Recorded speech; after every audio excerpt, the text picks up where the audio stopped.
Donald Harvey did not have the dysfunctional family background typical of so many serial killers. He was the kind of boy who was a mother's darling and a teacher's pet. The principal of the elementary school he attended for 8 years commented, "He was always clean and well-dressed. He was a happy child, very sociable and well-liked by the other children," said his mother after he had been found guilty of some 70 murders. "My son has always been a good boy." Harvey's killing career began in 1970 when his mother asked him to visit his grandfather in Marymount Hospital, London, Kentucky. While there, he was asked if he would be interested in working as an orderly, and he accepted the offer. All went well for some months, and then one evening a patient in a private room smeared him with feces. "The next thing I knew, I'd smothered him.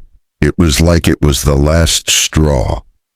I went in to help the man, and he wants to rub that in my face."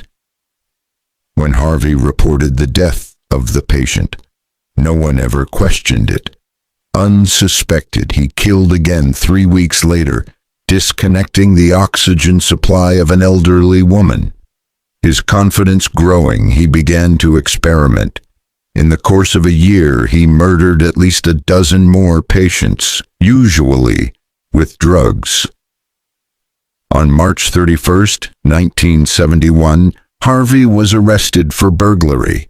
He was drunk at the time, and the police paid little attention to his incoherent confessions to the murders he had committed.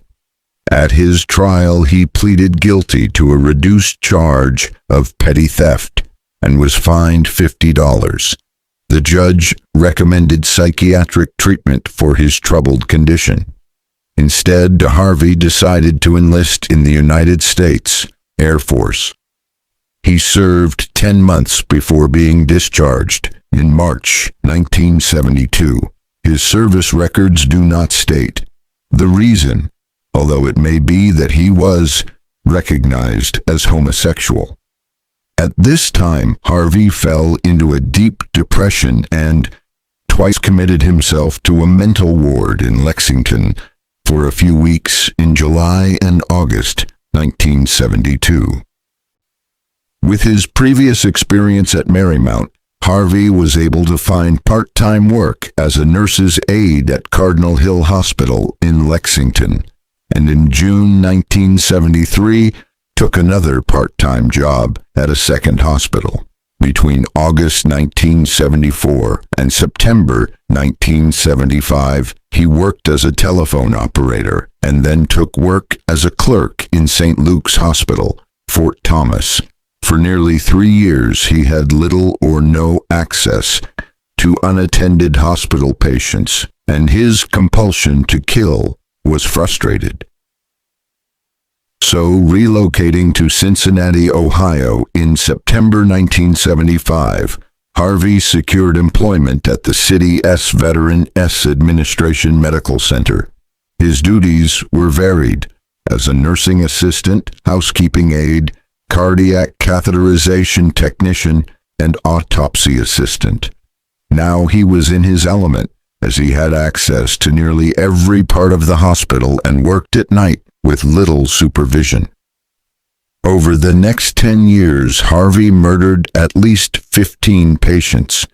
He kept a detailed diary of his methods: asphyxiation, adding rat poison to a patient's food, adding arsenic and cyanide to orange juice, adding cyanide to an intravenous feed, injecting cyanide into a patient's buttocks.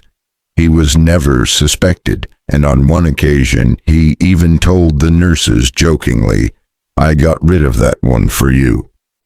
However, he earned the name of Angel of Death because he was always around at the time someone died. In the early 1980s, Harvey took a lover, Carl Howeler, and regularly poisoned him with doses of arsenic before nursing him back to health. He also poisoned Carl's parents and a female neighbor. After an argument with another neighbor, He laced her drink with hepatitis serum, and she nearly died before the infection was diagnosed. On July 18, 1985, Harvey was stopped by security guards as he left hospital with a suspicious-looking gym bag. It contained hypodermic needles, surgical scissors and gloves, several medical texts and other books, and a .32 caliber pistol.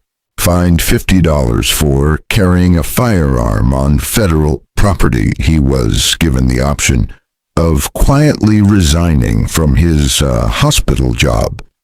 However, no mention of this incident appeared on his work on record, and in February 1986, he was taken on part-time at another Cincinnati hospital, soon earning a full-time position.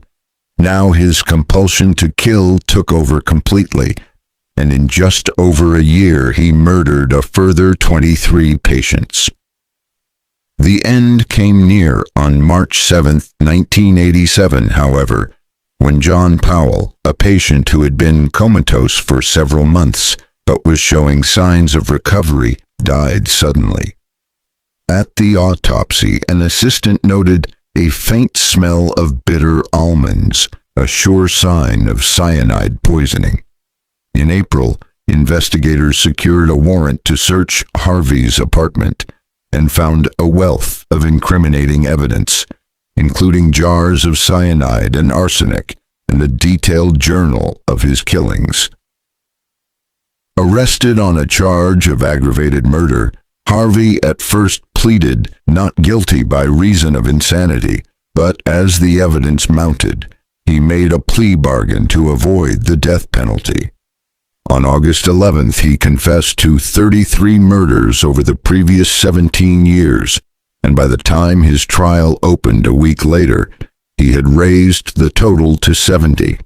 When questions were asked as to his sanity, the prosecutor's office stated, "This man is sane, competent, but is a compulsive killer. He builds up tension in his body, so he kills people." In the Cincinnati court, Harvey pleaded guilty to 25 counts of aggravated murder. He was given 4 consecutive 20 years to life sentences and fined $270,000 in addition. In Kentucky the following month, he confessed to 12 murders at Marymount Hospital and was sentenced to 8 life terms, plus 20 years. Back in Cincinnati in February 1988, he was sentenced for a further 3 homicides and 3 attempted, earning an additional 3 life sentences and 3 terms of 25 years. His first parole hearing is scheduled for 2047.